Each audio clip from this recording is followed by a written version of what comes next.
Welcome, everybody, to the NFL Draft Geek Film Room. I'm Brian Johannes, and on this episode, we're going to take a look at Florida right tackle Jawaan Taylor, arguably one of the best offensive linemen in the 2019 NFL Draft class.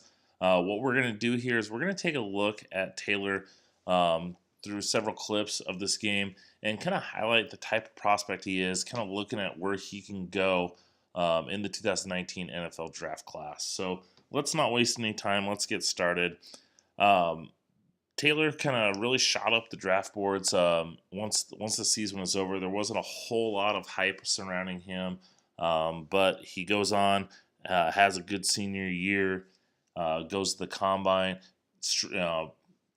barrels through with a injury, and he still toughs it out and has a good combine. And now we're looking at him as a potential top 10 pick. And so let's kind of take a look at what makes him so special. He is a right tackle, and let's highlight how he does in the run game. The best way to describe Taylor as a run blocker is his strength. So on this run right here, he's going to latch on to this right tackle, as we see here. And he's going to latch onto him and just use his strength to just stonewall him. Okay? I know this is a pass play, don't get me wrong, but it just really illustrates just the strength that he has. As we see here, just latches on. Once he gets those arms in, they're a little far outside. I'd like him to be a little bit more inside, but he gets the job done just by using that strength and then that lateral agility just to kind of go back and forth to kind of lock down that defender. We kind of continue to see that strength once again. So here he is on the right side. He's going to just go and attack. He's going to get this linebacker at the second level and just latch onto him and just kind of push him down the field. He can reach block too. In this play, he's going to be lined up against Montez Sweat right here on the right side. He's going to reach and kind of hook off and seal this outside run. So as we see here, kind of a wildcat formation with the quarterback being right here. He's going to reach block as I said, and he's got him. Okay, he's got he's not in the best position, but with his strength, he's got him sealed right there. But this running back's just not able to get the corner. Okay, and then Sweat's able to come off and make that tackle. But you can't really fault Jawaan Taylor right there for giving up that tackle. I mean, they did get a couple yards. He had to cut back.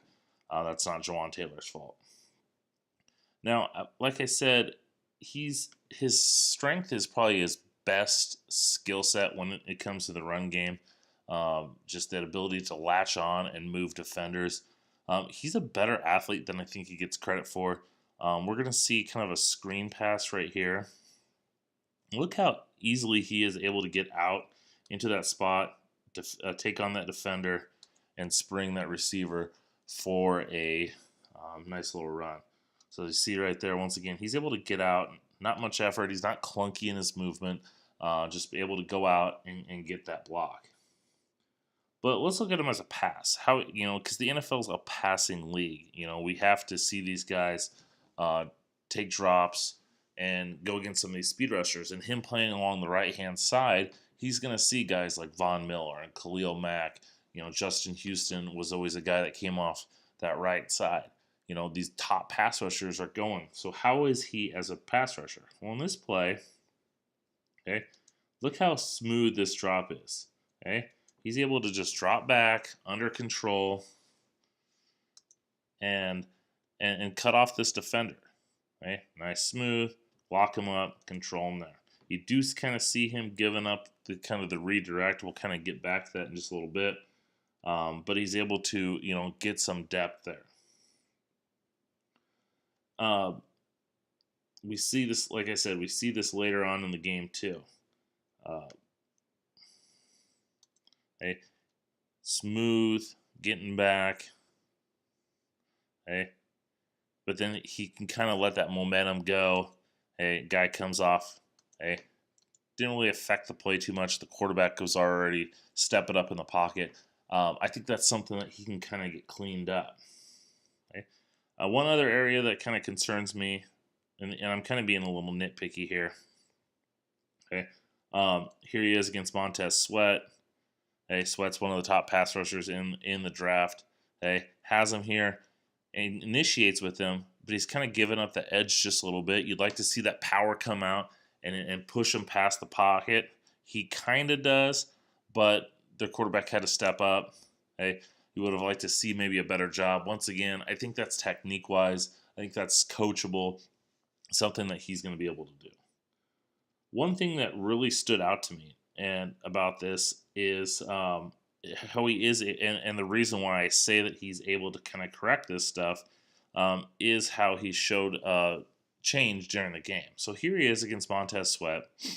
He's used to Sweat going hard off the edge, and he's going to kind of jump out quick to kind of cut that off. Now you saw him get out quick to the edge, cutting off the corner.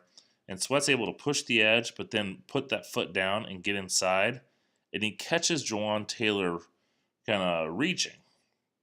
Taylor has to then, nice strength to be able to stop him there in his tracks, but he's holding. Okay? Flag comes out. That's what you're going to see in this next clip. Okay? He has an arm out. He's holding. Okay? Here comes the flag. There's the more holding. Okay? You can't do that. But later on in the game, once again, it's 3rd and 5, kind of a passing situation. Sweat's kind of lined up here, 9 technique, wide 9, whatever you want to call it. Looks like he's just at the 9 technique. Earlier in the game, Sweat was able to come hard and come up and then cut in. Hey, look what he does here. Hey, he's not as he kind of jumps out, but he's kind of hesitant. Sweat goes to cut inside. He's ready for it. Okay? He's able to slow and then push him right there. Let's watch it all in one motion. Okay? Comes out but hesitates and is able to then mirror him back outside. So he saw, he's like, hey, I got beaten here earlier. I got called for holding. Okay, this is something I've got to come and wait and see, and it's going to happen again. He recovers. He learns from his mistake. He corrects it. So that's what makes me say, okay, he's got the traits. He's got these traits to be a good pass blocker. He's got athletic ability. He's got strength. He's got length. Okay? I think he's got that ability to continue to develop. When you put in his run blocking, you put in what he has, what traits he has as a pass blocker, and his potential there, I think bar none, he's a top 10 pick. I've thought that since the minute I watched him play. I saw him pretty much, not shut down Josh Allen, but he held Josh Allen from Kentucky in check. Other than that hold against Montez Sweat, he pretty much kept him in check. He's a top 10 pick. I would not be shocked to see him be a top 5 pick. I think the Tampa Bay Buccaneers at 5 are a strong possibility. I'm not rolling out the New York Jets with the 3rd overall pick, taking Jawaan Taylor, putting him at right tackle, and helping solidify that offensive line around Sam Darnold with Le'Veon Bell as the running back. I don't think he falls past 6 with the Jaguars, or 6 with the Giants is a possibility, 8 with the Jaguars. There's a lot of teams that could really use him, and he's not falling out of the top 10. Well, I hope you guys like this. Another one of the elite prospects we saw here. To get more of these, make sure you subscribe here on YouTube. Hit that subscribe button, hit the notifications. Make sure you're following me on Twitter at draft_Brian. Make sure you're following at NFL Draft Geek, and make sure you're hitting up NFLDraftGeek.com for all your draft needs. Thanks for watching. Hope you guys enjoyed.